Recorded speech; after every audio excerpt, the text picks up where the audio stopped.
ಎಲ್ರಿಗೂ ನಮಸ್ಕಾರ. ನನ್ನ ಹೆಸರು ಅರ್ಚನಾ. ಬಹಳ ಸೀರಿಯಲಲ್ಲಿ ನನ್ನನ್ನು ನೋಡಿರ್ತಾರ. ನನ್ನ ನಿಜವಾದ ಹೆಸರು ನಾನೇ ಮರ್ತೋಗಿದ್ದೀನಿ. ಆ, ಈಗ ನಾನು ಸುವರ್ಣ ವಾಹಿನಿಯಲ್ಲಿ ನಿನ್ನ ಜೊತೆ ನನ್ನ ಕತೆ ಧಾರಾವಾಹಿಯಲ್ಲಿ ಮಾಡ್ತಾ ಇದ್ದೀನಿ. ಈ ಪಾತ್ರ ಹೇಗಿದೆ ಅಂದರೆ ಶಾರದಾ ಅನ್ನೋ ಒಂದು ಪಾತ್ರ. ಆ, ಒಂದು ವರ್ಷದಿಂದ ಅಲ್ಲಿಂದ ಇಲ್ಲಿಗೆ ಇಲ್ಲಿಂದ ಅಲ್ಲಿಗೆ ಹೇಗಿದ್ದೀನಿ ನಾನು ಅಲ್ಲೋ ಇಲ್ಲೋ ಒಂದು ಕಡೆ ಕಾಣಿಸ್ಕೊಳ್ತಾ ಇದ್ದಾನೆ. ನೋಡಿರ್ತಾರ ಯಾವಾಗ ಬರುತ್ತೆ ಅಂತ ನೀವೇ ಸಹ ಕೇಳ್ತಾ ಇದ್ದೀರ. ನೀವು ಎಲ್ಲ ನನ್ನನ್ನು ಕೇಳಿದಾಗ ನನ್ಗೆ ಬಹಳ ಖುಷಿ ಆಗುತ್ತೆ. ನನಗಿನ್ನ ಜಾಸ್ತಿ ನಿಮಗೂ ಕ್ಯೂರಿಯಾಸಿಟಿ ಇದೆಯಲ್ಲ, ಆ ಕ್ಯೂರಿಯಾಸಿಟಿಗೆ ನನಗೆ ತುಂಬ ಸಂತೋಷ ಆಗುತ್ತೆ. ಮತ್ತು ನನಗೂ ಅದು ಒಂದು ರೀತಿ ಉತ್ತೇಜನ ಕೊಡುತ್ತೆ ಅಂತ ಹೇಳ್ಬೋದು. ನಿನ್ನ ಜೊತೆ ನನ್ನ ಕತೆ ಪಾತ್ರ ಹೀರೋಯಿನ್ ತಾಯಿ ಕ್ಯಾರೆಕ್ಟ್ರು ಇದು. ನಾನು ಮೊದಲು ತಾಯಿಯಾಗಿ ಮಾಡೋದಕ್ಕೆ ಖಂಡಿತ ಒಪ್ಕೊಂಡಿರಲಿಲ್ಲ. ಎಲ್ಲರೂ ಸಹ ನೀವು ಆ ಥರ ಕಾಣಲ್ಲ, ಅಷ್ಟೊಂದು ವಯಸ್ಸಾಗಿಲ್ಲ ಅಂತ ಹೇಳ್ತಿದ್ರು. ಆದರೆ ಸೂರ್ಯವರು ಈ ಪಾತ್ರನ ನೀವೇ ಮಾಡಬೇಕು ಅಂತ ನಾನೊಂದು ಆಯ್ಕೆ ಮಾಡಿದ್ದೀನಿ. ಆ ಪಾತ್ರಕ್ಕೆ ನೀವೇ ಬೇಕು, ನೀವೇ ಆಗಿರ್ತೀರ, ಬಹಳ ವಿಶೇಷವಾದಂಥ ಒಂದು ಪಾತ್ರ ಆಗಿರುತ್ತೆ ಅದು ಅಂತ ಹೇಳಿದ್ರು.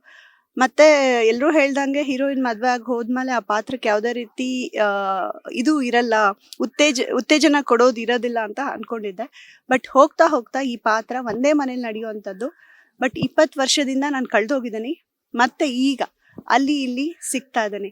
ಬಟ್ ನನ್ಗೇನು ಖುಷಿ ಇದೆ ಗೊತ್ತಾ, ಈ ಪಾತ್ರ ಫ್ಲ್ಯಾಶ್ ಬ್ಯಾಕ್ ಸೀನಲ್ಲಿ ನಾನು ಏನಿದ್ದೆ ಮತ್ತೆ ಈಗ ನಾನು ಏನಿದ್ದೀನಿ, ಪಾತ್ರಗಳ ವಿಭಿನ್ನತೆ ಅಂದರೆ ಪ್ರತಿಯೊಂದು ಕಲಾವಿದರಿಗೂ ಒಂದು ಹಸಿವಿರುತ್ತೆ, ವಿಭಿನ್ನವಾದ ಪಾತ್ರ ಮಾಡಬೇಕು, ತನ್ನ ಒಳಗಡೆ ಇರುವಂಥ ಕಲೆನ ಹೊರಗೆ ಹಾಕೋದಕ್ಕೆ ಯಾವುದಾದ್ರೂ ಒಂದು ಅವಕಾಶ ಸಿಗಬೇಕು ಅಂತ. ಅದರಲ್ಲಿ ಅದು ಆ ಥರ ಇದ್ದಾಗ ಕಲಾವಿದನಿಗೆ ಈ ಕ್ಯಾರೆಕ್ಟ್ರಲ್ಲಿ ನನಗೆ ಆ ರೀತಿ ಸಿಗ್ತಿದೆ ಅಂತ ನಾನು ಹೇಳೋದಕ್ಕೆ ಇಷ್ಟಪಡ್ತೀನಿ. ತುಂಬ ಖುಷಿ ಆಗ್ತಾ ಇದೆ. ಮತ್ತು ಈಗ ಶಾರದಾ ಸಿಗ್ತಾ ಇದ್ದಾಳೆ, ಮನೆಗೆ ಬಂದಿದ್ದಾಳೆ. ಮುಂದೇನಾಗುತ್ತೆ, ಅವಳು ಮಾತಾಡ್ತಾಳ, ಅವಳಿಗೆ ನೆನಪಾಗತ್ತಾ? ನನಗೂ ಅಷ್ಟೇ ಕ್ಯೂರಿಯಾಸಿಟಿ ಇದೆ, ನಿಮಗೂ ಅದೇ ರೀತಿ ಇದೆ ಅಲ್ವಾ? ನನಗೂ ಅಷ್ಟೇ ಕ್ಯೂರಿಯಾಸಿಟಿ ಇದೆ. ನೀವು ನೋಡ್ತಾ ಇರಿ.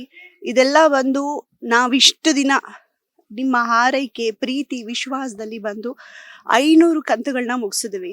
ಹೇಗೆ ಮುಗಿಸಿದ್ವಿ ಗೊತ್ತಲ್ಲ, ಇದಕ್ಕೆಲ್ಲ ನಿಮ್ಮ ಪ್ರೀತಿ, ಶಕ್ತಿ ಮತ್ತೆ ನಿಮ್ಮ ಆ ಪ್ರೀತಿ ನಮಗೆಲ್ಲ ಒಂದು ಸ್ಫೂರ್ತಿಯಾಗಿದೆ.